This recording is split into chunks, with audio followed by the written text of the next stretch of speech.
Good morning and welcome to the barely October edition of Ask the Expert. We're going to have several of these Ask the Expert webinars throughout the year, and this is our second one for the year, and so we're excited to be here with you guys today. If you're here with us live, thank you for joining us. I know I think we've got a couple of classrooms here with us. And then we record these as well so that you can join later. So if you're watching the recording, we appreciate you taking the time to watch the recording as well. We've got an exciting program this morning. We're waiting for one of our panelists to join. But while we're waiting, I will mention that we have with us this morning Casey Marshall, all from Texas Tech University.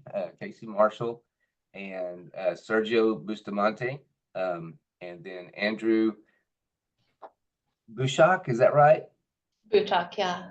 Buchak, okay. Andrew Buchak, who will be joining us here shortly as well. And so excited to have them. They're from three different perspectives, and I'll let them kind of talk through that, but they are in different roles at Texas Tech University. And so let them talk through their roles. And if you have a question, from anyone in your class, if you will hit the raise your hand button or put it in the Q&A, then I can call on you or I can read your question. So if you have a question, put in Q&A or raise your hand.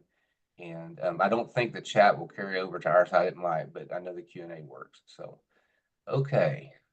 With no further ado, I will let you guys introduce yourselves and start with your presentation. Thank y'all for being here with us today.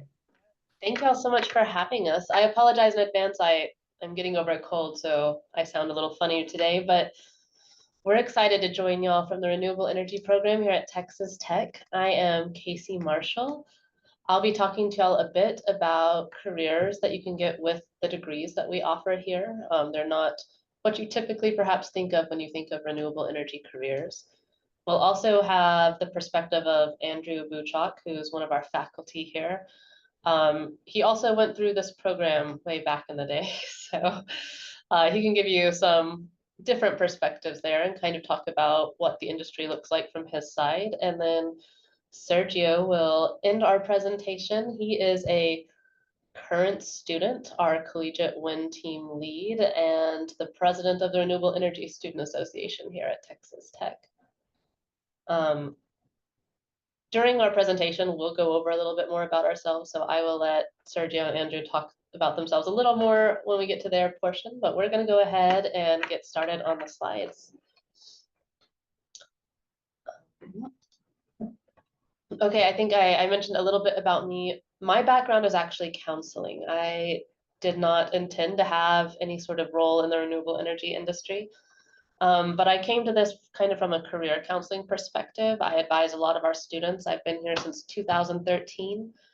I am the advisor for the Renewable Energy Student Association. And one of the things I love about this program here at Tech is we're smaller. You get to know everybody. They let you do a lot of different activities. Like I've climbed a tower. They taught me how to be a land sailing pilot. That's part of how we teach our students about aerodynamics, things of that nature. And when I started here, our program was fairly new. We got our start, we started offering classes in 2008 for wind energy only. At that time, the Texas Workforce Commission had realized they had a lot of wind technicians and they had a lot of engineers, but they did not really have anybody who could kind of pull it together on the business managerial side. So they actually gave us a grant and asked us to design this degree. They said it could not be engineering or technician. It had to be available online for students. And it needed to be interdisciplinary, meaning our students learn a lot of different things. It's still a STEM degree. You still have science, engineering, and math. But you have a lot of business law, policy, things of that nature as well. So we started offering classes in 2008. We became an official degree in wind energy in 2011 and had our first graduating class in 2013. We have about 400 graduates right now. In 2020, we got a lot of feedback from our industry partners and from our alumni that most energy companies were not specializing in just wind. They were diversifying into all aspects of renewables. So they were incorporating solar, battery storage, things of that nature into their sites. So we shifted our curriculum and our degree over to a renewable energy degree to kind of match where the industry was heading. And then this fall, we actually started a unique degree called the BAS in renewable energy, and I'll touch on that in just a little bit. I kind of touched on this briefly, that we cover all aspects of the industry so that our students have a working knowledge and can go in to those business and managerial roles. We are the only degree of its kind in the US. You will see other wind or renewable energy degrees out there, and they're almost always engineering. We are the only degree in the US that has this focus kind of on the managerial roles within the industry. And so our students go into different jobs than, say, an engineer would, who might design turbine parts or things of that nature. Our students tend to design the entire farm if they go into the design aspect. Most of our graduates start out at around 80,000 and then can hit six figures, usually within 3 to 5 years of graduation. Sorry, I meant to bring that up earlier. I'm going to let Sergio talk to y'all a little bit more about this, some extracurriculars that you can do in the programs here that let you learn more about different aspects of the industry. We have a Bachelor's of Applied Arts and Sciences, and this might be of interest to any of you who think, I would like to go to junior college first. That's actually a really smart decision. There are associate's degrees for solar technician, wind technician. And what we realized at the 4-year level is that they would not accept any of the credits from students who went and did 2 years and became a wind technician. So we had to go and create an entire degree that would accept those credits that you did at an AAS school, largely because if you wanted to go into something like site supervision, where you're managing an entire farm, they love for you to have that experience and that knowledge as a technician. But you have to have a bachelor's to promote up, or it's going to take you about 10 to 15 years to get there.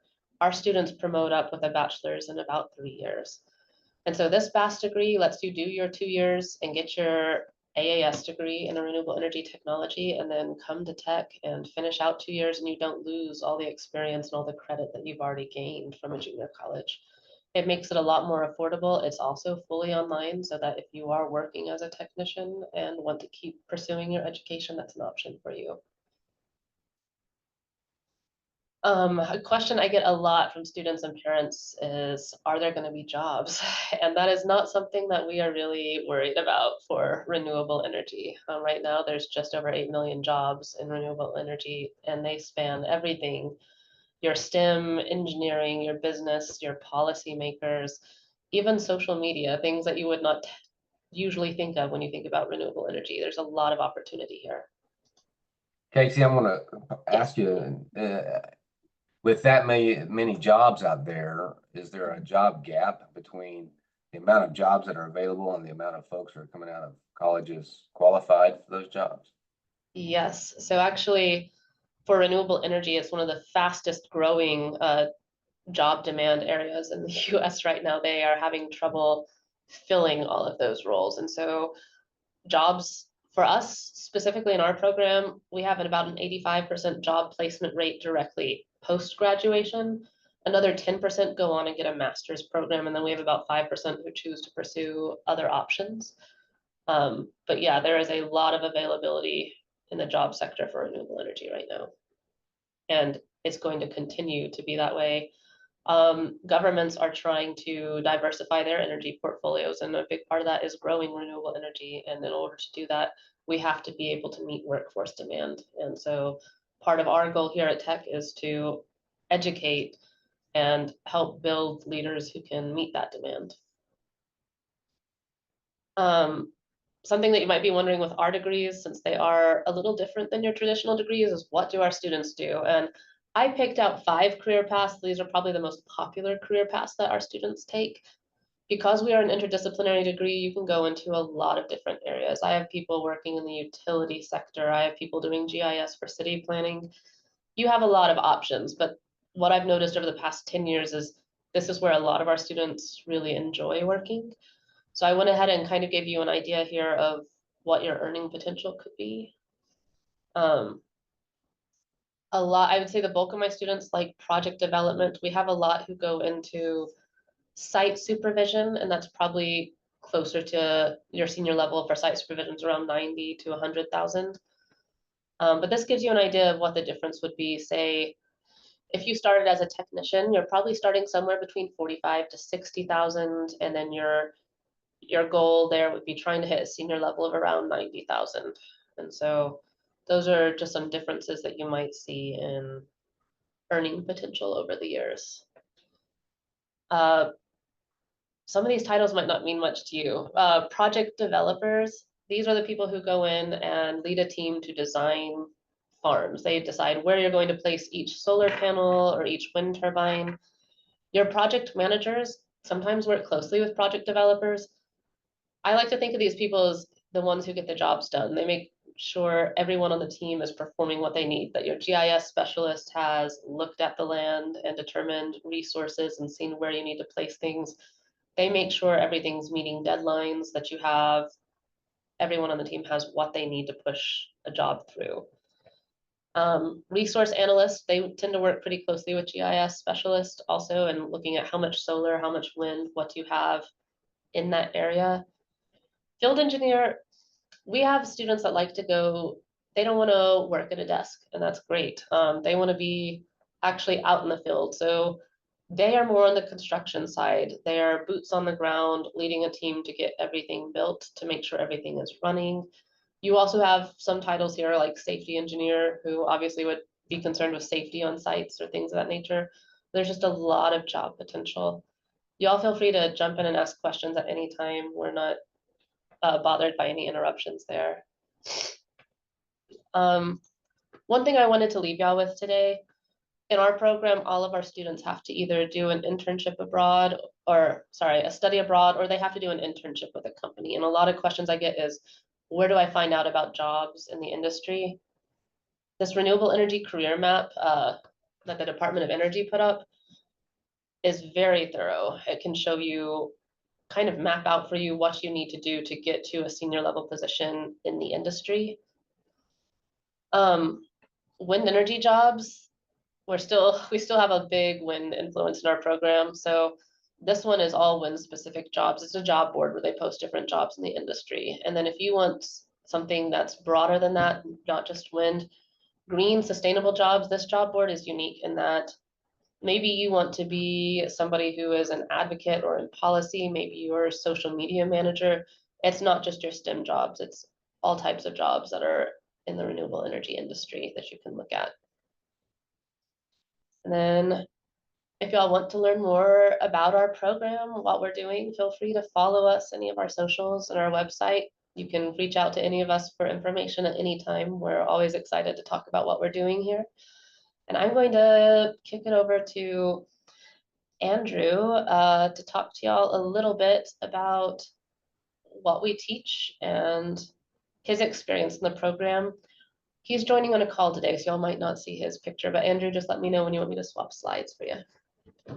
Okay. And like she said, I'm sorry I'm not able to make it. I'm actually working from home, dealing with a little bit of a sick child right now. So I am Andrew Buchak. I'm one of the senior lecturers in the Renewable Energy Department, specifically focused on development, economics, finance, feasibility of projects. And just a little bit about me, I actually did go through the program like Casey mentioned. I went through when it was wind energy, and have been here through the change into the renewable sector.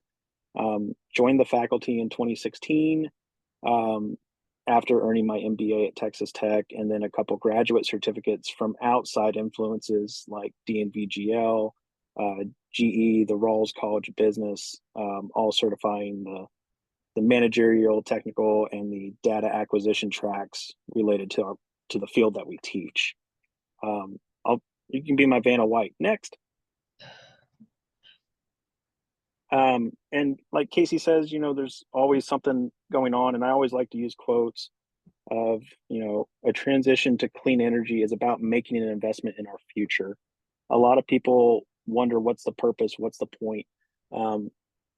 this very much is an investment in future in the same way that you consider investing in stock market, retirement. It is building sustainability and certainty in your future and future generations to come. Next. So Andrew, I might pause and ask you there. So investment in our future, as far as a global you know cleanliness concern, but also is that an investment in our future as far as electrical demand and being able to have multiple sources? Is that what I hear what you say when you say diversify? Yes, 100%. And that's actually what my slides cover as a topic. It not only gives us sustainability in producing electricity, it also gives us certainty in the cost of electricity, which is something that's not really heard of in our industry. And to understand what's going to happen in the future, I wish I had a crystal ball that could tell me, but unfortunately, that's just not the way this industry works. But understanding where we're at right now helps us predict future trends. So what's ahead? The current infrastructure, obviously, we've discovered some shortfalls in our current infrastructure. There's a limited ability of the grid right now by design. The way it works currently is a actual generation plant is used, produces massive amounts of energy, and then is required to transmit it across miles and miles and miles to different locations. But what it's done is actually consolidated all the risk into a single generator or a single plant. And basically, if that plant happens to break, which all mechanical devices do, the impact of that device going down causes such a horrific ripple back through the system that we end up with like what happened in the winter storm in Texas, where we couldn't even keep the lights on. Diversifying the risk, similar to what you said, allowing us to build multiple plants and diversify them into different locations, so different climates will affect them differently. It allows us to have the more stability of where maybe, yes, the grid will go down from time to time, but it's isolated in an event that can be maintained and repaired at one location, as opposed to trying to fix half the state at one time. The existing transmission design right now, the ability, like I said, the crystal ball to predict what we need, it's not possible. As things continue to grow, as we gain more and more electronics, as batteries become more and more prevalent in cars and manufacturing, that demand continuously goes up, where we have a supply that can't keep up. So we also deal with the idea of a force majeure, an act of God, something that nobody could ever predict affecting our industry, and it happens more often than not. That can be tornadoes, hurricanes, blizzards, anything, even human involvement, something that could not be controlled, is one mistake away from knocking out, multiple residentials, households, hospitals, whatever. So the future trends of this, based on economics, actually dictates, in order for it to be successful, you have to actually have at least our supply meeting our demand. And more on the next slide, we'll actually see some of those. Sorry, someone tried to call me and it kicked me off, but here we go. And as the ever increasing electrical demand is all based on new technologies, the requirements of government regulation, the portfolio standards that are being set, as well as the consumer industry based on electrical supply. So if we start talking about Tesla plants, or somebody doing data mining is a huge one right now. That electrical demand, when somebody's the end user, they don't really think about the fact of the supply issue. It's, I pay for power, I should have power. But if there's not power to give you, we run into a different problem. If you go to the next slide, Casey, it'll actually go into how do we meet the demand, right? So we have typical generation techniques of non-renewables. You have clean coal, you have natural gas. Nuclear is kind of a gray area. A lot of people can't agree on whether or not it's renewable or not. It is a limited source that is will eventually deteriorate. So I actually list it as a non-renewable, as well as biomass. There are still people doing biomass. In comparison, renewables with the options of wind, solar, hydropower, geothermal, and even now tidal power, allowing us these different generation techniques.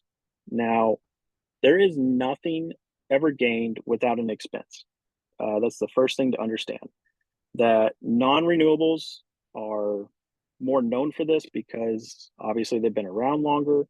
There are pros to non-renewables, so high availability and capacity factors. And some of that terminology, availability, when I mean that, is if I need the lights to come on at 10 o'clock at night in my house, the power is there because it's burning a fossil fuel and using carbon to generate that power.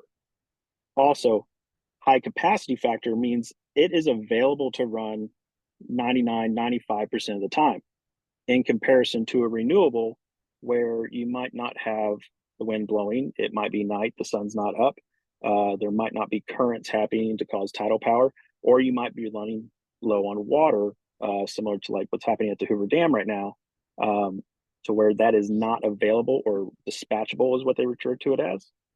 Now, obviously the cons, everybody's heard of the cons of non-renewables, the carbon offset, the dependence on a limited fuel supply. That is a huge thing. We have built an energy infrastructure based on mainly natural gas. And as those things are mined or harvested, new technologies have to be formed to extract more. That's the idea of fracking. And not knowing the long side effects of doing a technology like fracking, it's very new technology relative to coal and biomass. Not knowing those things creates a lot of uncertainty. And uncertainty is really dangerous in making predictions about the future. We also have environmental concerns of like strip mining, what happens with the land whenever you go through that. And then I put in another uncertainty here on nuclear waste. What do we do with this byproduct whenever it's done? How do we store it? How do we ensure it doesn't get out? I think there's a lot of public opinion in the United States specifically on this. That's why we haven't seen nuclear take off the way it has in some other countries. Obviously, renewables, they do have a high capacity factor. It's just not the availability. It is rapidly dispatchable, meaning that it can be turned on and off whenever requested. It is the microgrid style, which I was talking about, diversifying your entire power plant into smaller modules. And the analysis of that is if I have 100 turbines sitting out in a field and I only have one that goes down, I still have 99 working to produce power, in comparison to a gas plant of the same size might have 3 turbines. And if one goes down, now they're running at 66% capacity. It allows me the ability to tailor the amount of electricity I send, because sending too much electricity is just as much as a problem as sending too little. It can allow me to dial it back. The biggest advantage is no fuel cost with renewables. And this is huge in a volatile market. The price of energy changes every 10 minutes. And if you're dealing with something like natural gas, to where a new technology comes out and the price of natural gas drops to absolutely nothing, electricity should follow suit.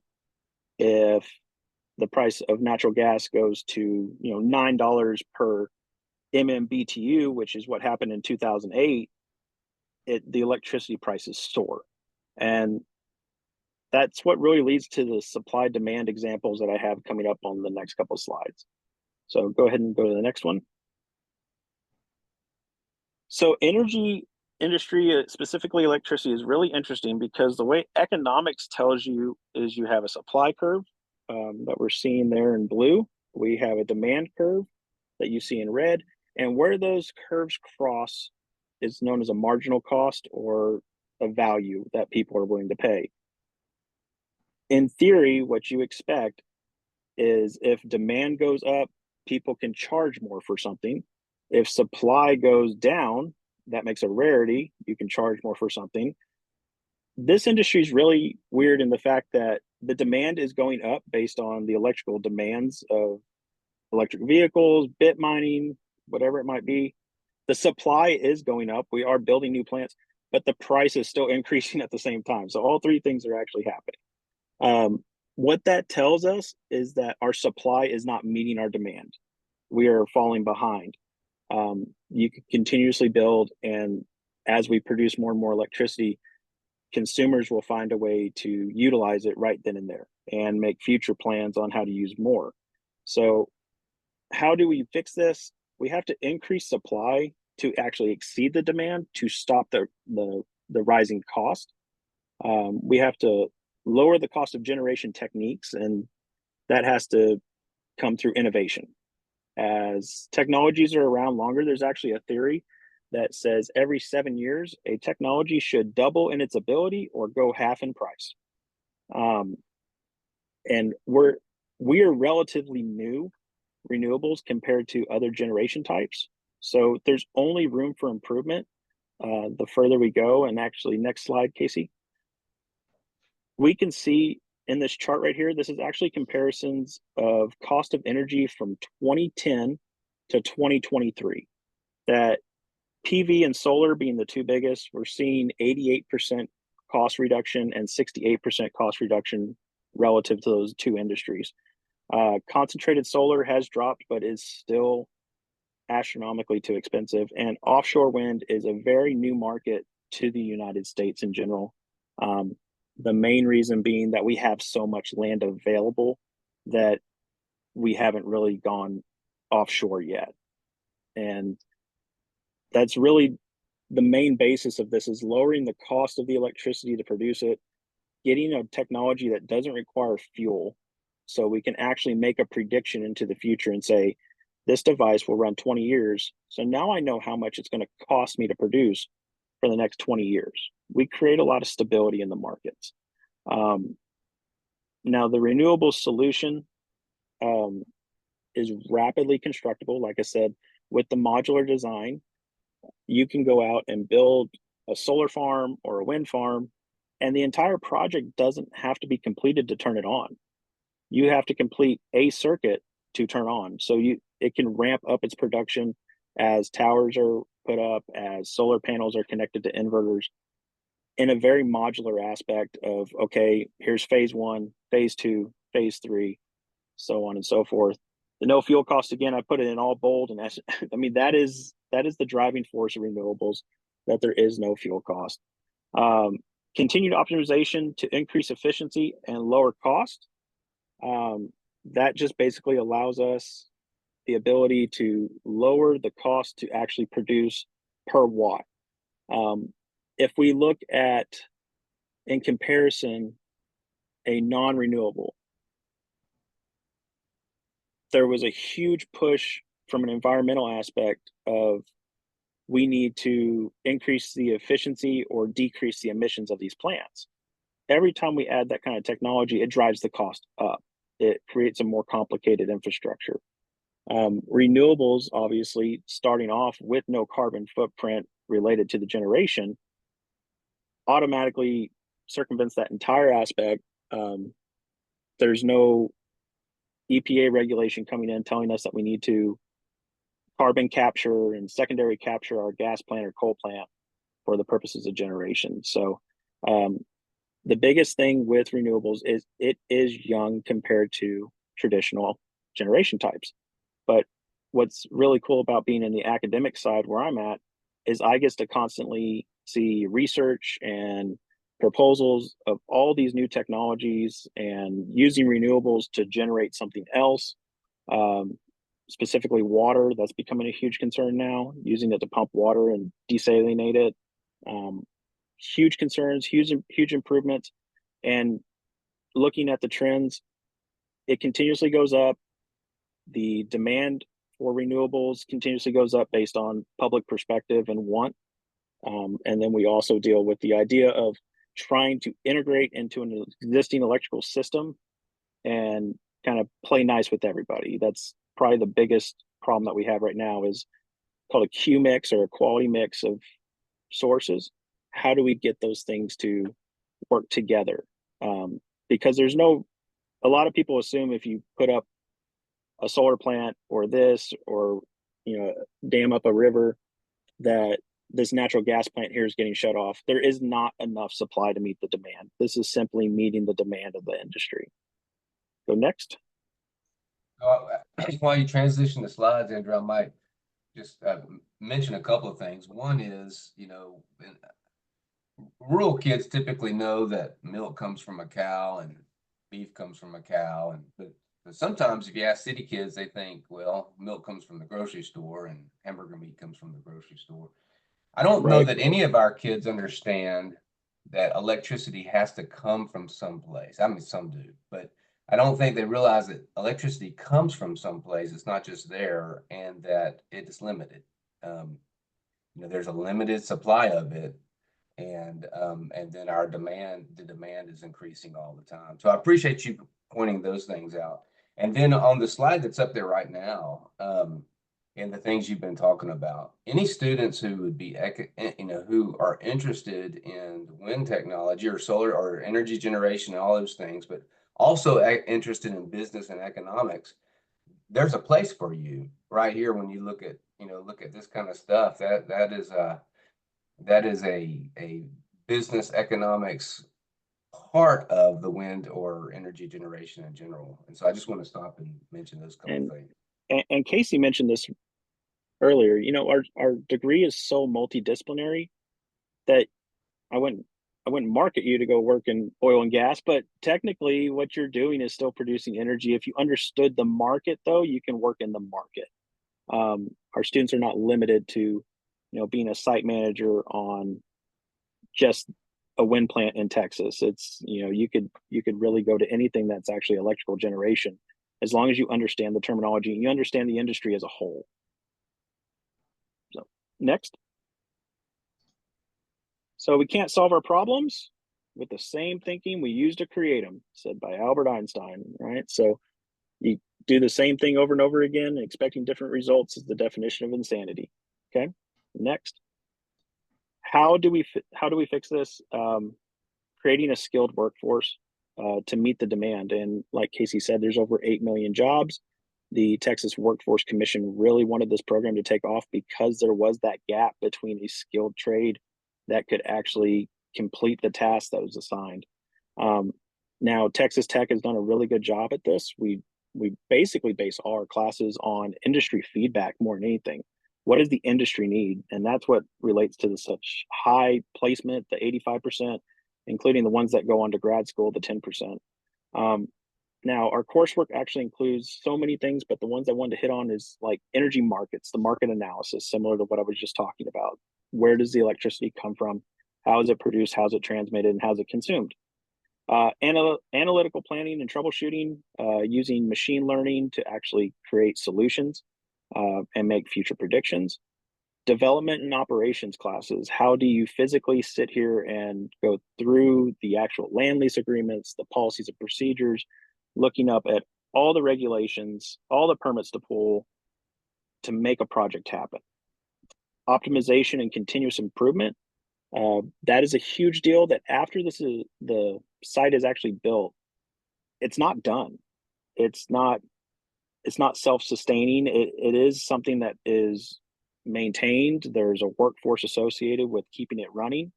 And then there's also a dedicated team to how can we continuously improve this thing to just be 0.1% better tomorrow than it was yesterday.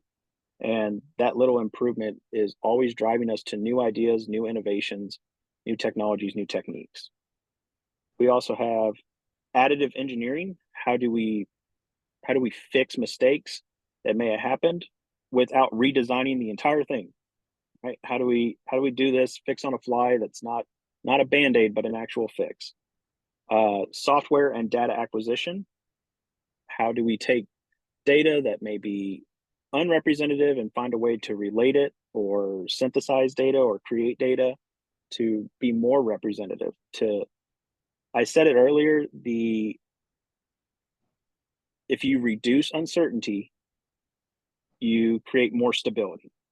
So if you can collect more and more data that is viable and actually representative, it just produces more and more certainty in our future models and our trends. And if we have more stability, it drives that cost down. That's the overall goal here, is to create a value for people. Remote monitoring systems. How can we do this remotely? Maybe increase efficiency of one person monitoring 3 plants as opposed to one. Business operations, similar to what you were talking about, the supply, demand, presentations, portfolios, financial and economic analysis, go through all that, actually teach you the inner workings of the financial structure. And then we also do a lot of humanitarian and global outreach opportunities. You can kind of see the picture down there. Sergio is about to comment on it. That's me holding a slough down in Peru where we went as students to go provide clean water for people that go without every single day. It allows you to utilize your knowledge that you've gained in school and apply it to something that you didn't even know people still live like this. And that right there, tying in an ethical part to your degree is completely changing. A lot of people can teach you how to do math or teach you how to do this, but to give you an experience to where you can be seen as like a humanitarian or have ethical reasoning behind it allows you just to have one more step in the right direction to being, what somebody would call a good person, I guess is what we're getting at. But going next. And now you're at Sergio. I'll hand it off to him. Hello, I'm Sergio Bustamante. I'm an undergraduate student with the Renewable Energy Program. I'm currently a senior as of now. Originally, I was electrical engineering, and then I learned about renewable energy and decided to make that change in the spring of 22. And since then, I've been so happy and blessed with so many opportunities that I've been given with the program. I'm currently a student assistant for the Renewable Energy Program. So I'm in charge of like some of their social medias with Casey, and I help run some of the organizations that we also have there, such as RESA, which is Renewable Energy Student Association, and one of the collegiate competition teams, which I'll talk about in a little bit. Yeah, go ahead. So as a student coming into the program, you're probably wondering what is expected of me to learn or what classes am I going to have to take. So I've went ahead and did a split right down the middle. I did 2 classes that you would be taking probably your freshman year, and then 2 classes that you would probably take later if you choose to stay in the program. With freshman year classes, it's definitely setting the foundation of what renewables mean. So I mean, we take introduction to renewable energy, just building a understanding of renewables. So like favorite memories that we could do or that I have in that class is just debunking all the myths of renewables, understanding that renewables aren't bad. It's good to have renewables in an industry like this, such as learning that cats kill more birds than wind turbines, and buildings kill more birds and windows, and I can go on and on. Not until your 9th or 10th place where actually a wind turbine is a problem, but that's to a scale that doesn't even like come up on a chart almost. Another class that you might take is social impacts to renewable energy. Basically understanding how renewables impact the community or how they might impact the industry.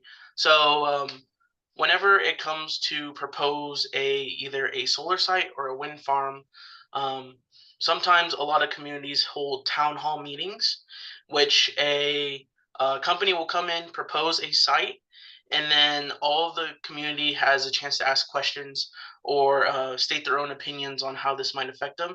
And one of my favorite memories, of course, is a mock town hall meeting where we actually all dressed up as like your role, which we were all assigned, and then we had to either defend or try to make sure that wind site didn't come in place. I was a mad scientist, if you will, and I stated all these facts about why wind turbines are so good. So it's definitely something that stuck with my head for a long time. Getting into later classes that you might take would be Renewable Energy Modeling Lab.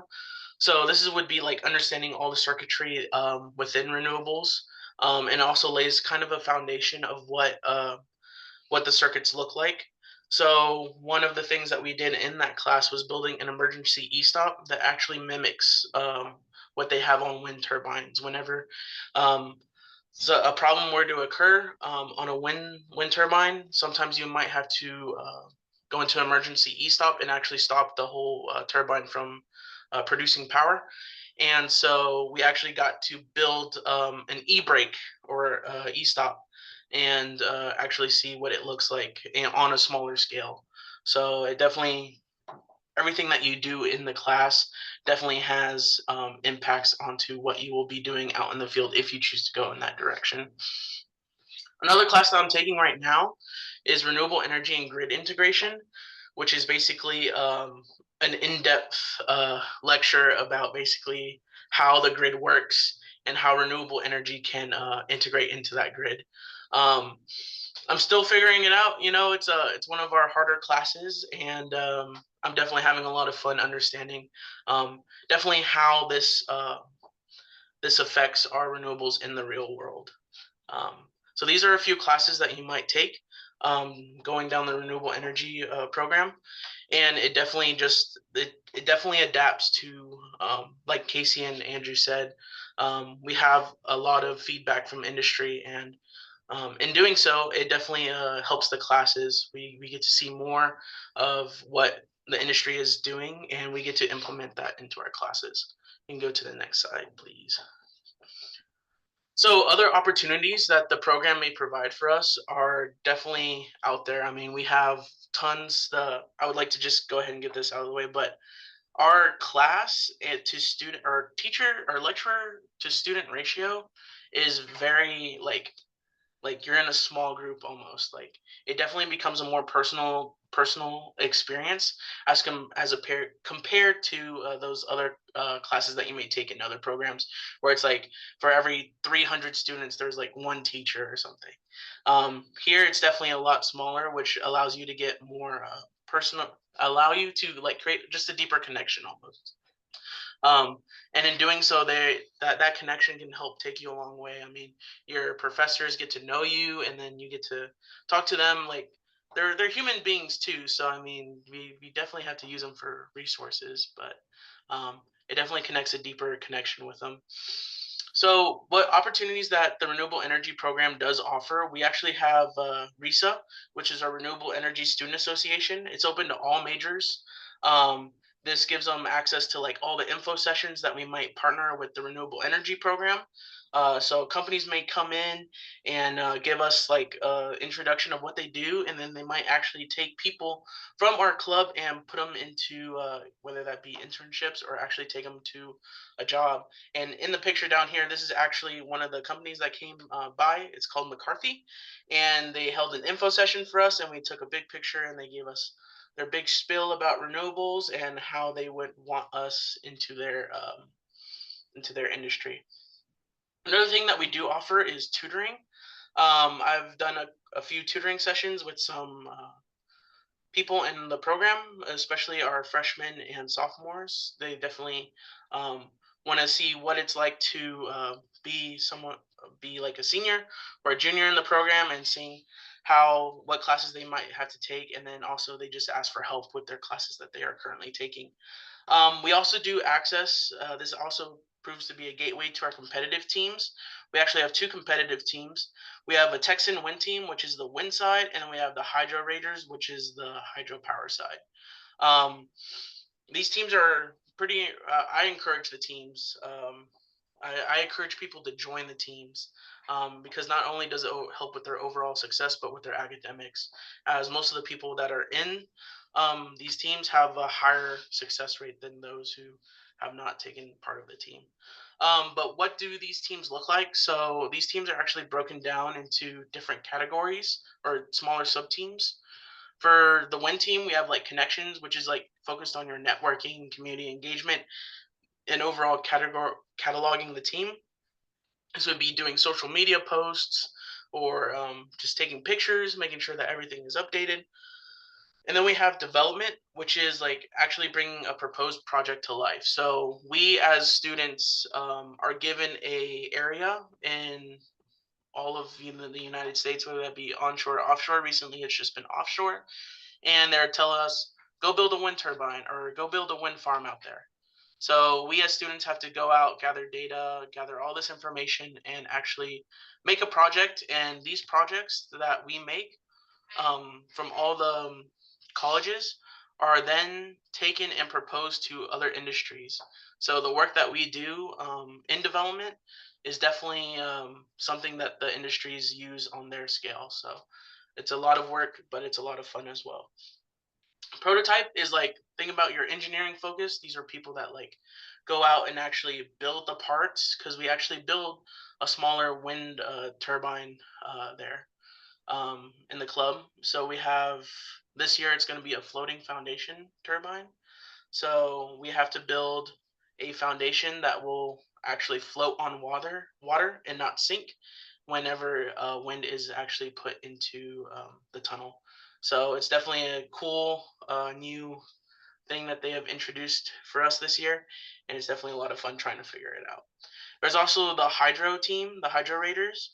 They're basically almost in the same subcategories as the wind team, so they have connections the same as we do.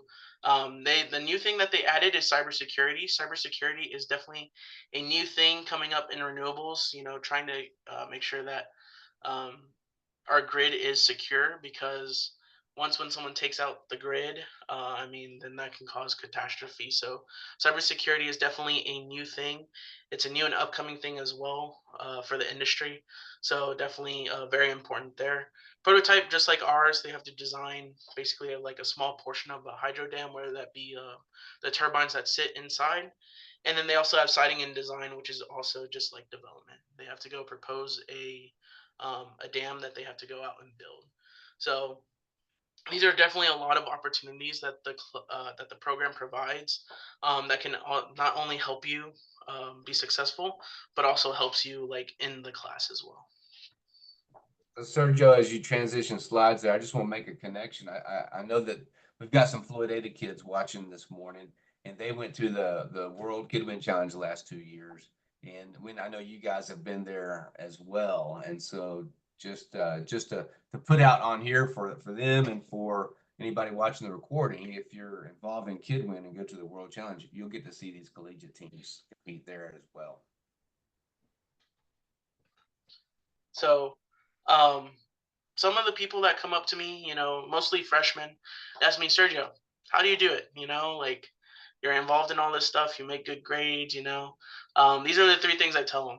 You know, we have a unique program. It allows us to basically get an advantage of other industry people that are trying to do the same thing as us. Um, Only a few other colleges do offer this degree, as Casey stated, as towards the managerial side. So it definitely gives you that advantage. Another thing is the program opportunities that we have here. I tell them all, join the clubs, join the competitive teams. It's definitely a standout in your resume whenever you do start to go to apply for jobs and internships. Um, Personal experience. I was interviewing for Next Era, and half of my interview was them asking about the collegiate win competition team. So it's definitely something that pokes out to them and something that they want to get to know. So we have those programs there to make you stand out as well. And then finally, just learning how to apply yourself.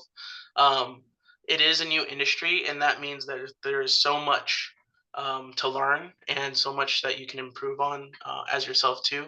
So it's like, what I like to say is representing your brand. Your brand is yourself, and being able to apply yourself and take advantage of these opportunities can help you succeed anywhere in life. So I'll go ahead and talk a little bit in the next slide about what this leads to and like where you can see yourself if you go through our program. Next slide, please. This is the last slide that was in the slideshow. Sorry. But tell us what was on your mind. What does it lead to? Oh, give me like, oh, it's in the other one. So basically, when it comes to the future, a lot of the way that the program is structured is it allows you to take all these different avenues, almost, if you will. since our program is managerial based, we have a lot of students going into developer, project manager, technicians, and even engineering roles. Um, what that can look like is going into engineering construction departments or going into project controls and scheduling. Um, all of these are just different things that you can possibly do with your career. Um, and being a student in this program, you definitely see what all these careers look like. So if you don't know what they are, I mean, whenever you go through all of your intro classes and your social impacts, you definitely understand what they do. Um, Finally, speaking from personal experience, I know that you guys are like, well, you have all this stuff. Like, what happens? Um, Companies recognize you, and a lot more than others. For internships, they definitely ask you a lot. I actually just recently completed an internship with the largest renewable energy company in the United States, known as NextEra Energy. I was a project controls and scheduling specialist. So in that, I basically was able to sit in calls and get to learn about the process of building and maintaining wind turbines, solar panels, the new EVs, which are like electric vehicles, and finally battery storage. So I got to see a little bit of everything, see how the construction timeline, or if not even the pre-construction timeline is made. So like you get to see how people gather their permits, see what geotech they have to do. So that would be like going out and gathering soil data or making sure that the land is all good to build on. And then finally into construction where they actually install all the wind turbines and see all the blades get attached to the rotors, which is also really cool. Um, the opportunities are endless after you get your internship, get your foot in the door. I will say that the hardest part is getting the internship, but with this degree, and if you take advantage of the opportunities we get, I mean, getting a internship is a breeze in the park almost. But I would highly recommend it. In terms of like being a student in the degree, not most of our students, but a good chunk of our students actually get jobs waiting for them even before they graduate. So I have a couple of friends who actually have jobs waiting for them and they haven't even graduated yet. And they're probably like a year out from graduation. So We encourage you to finish your degree before you go on out yeah, there. basically it does. So definitely want to finish that degree, and then you have all these jobs waiting for you. It's like, you know, a dessert basically, but it's only getting started. So, and then the jobs they can range from anything that they might have.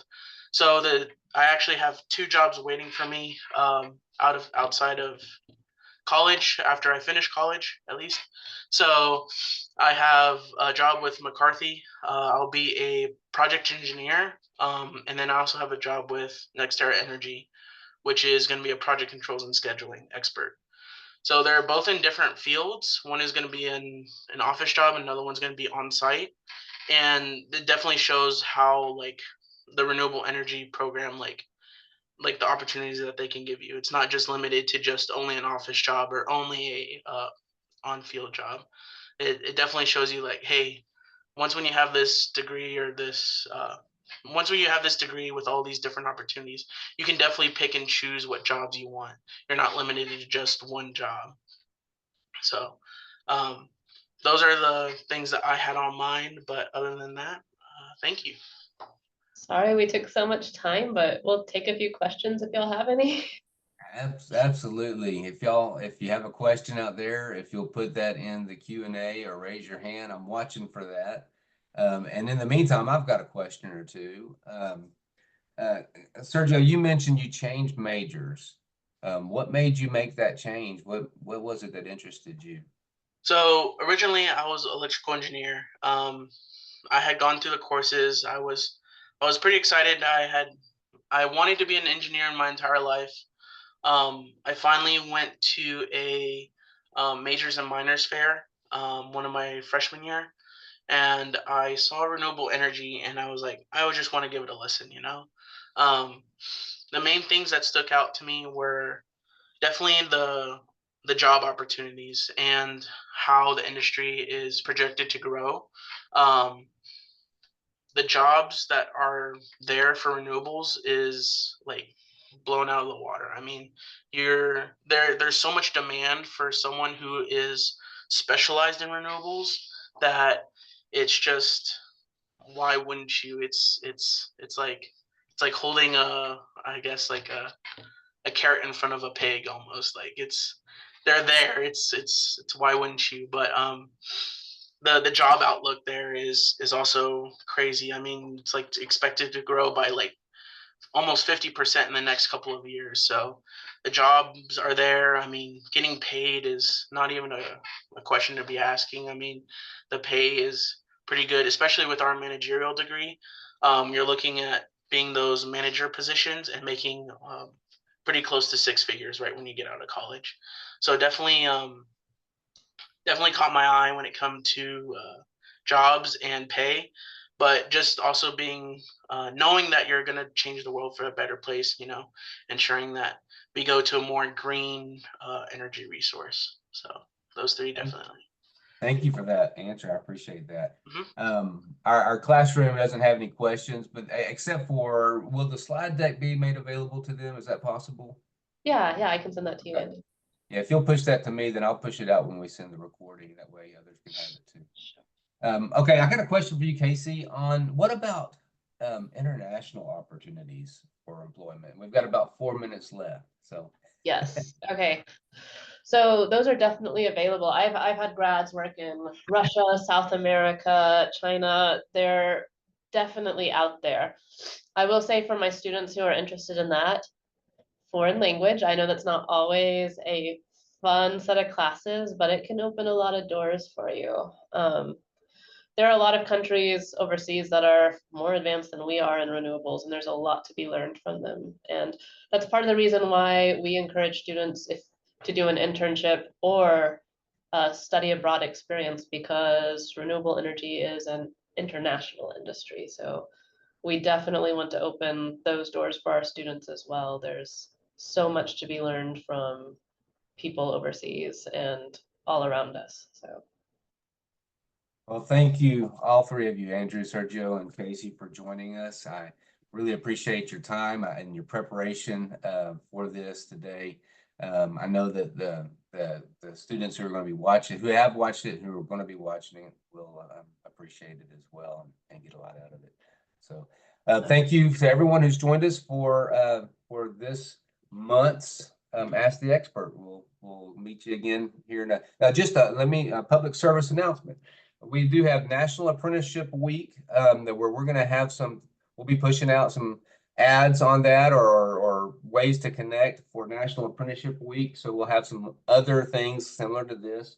And then in December, the 1st of December, we're going to have our virtual STEM week. That'll be a week of other kinds of these kind of webinars where you can hear from folks in the industry in a multiple different industries as well. So thank you guys very much, and y'all have a great weekend. Thank you. Bye, everyone. Thank you.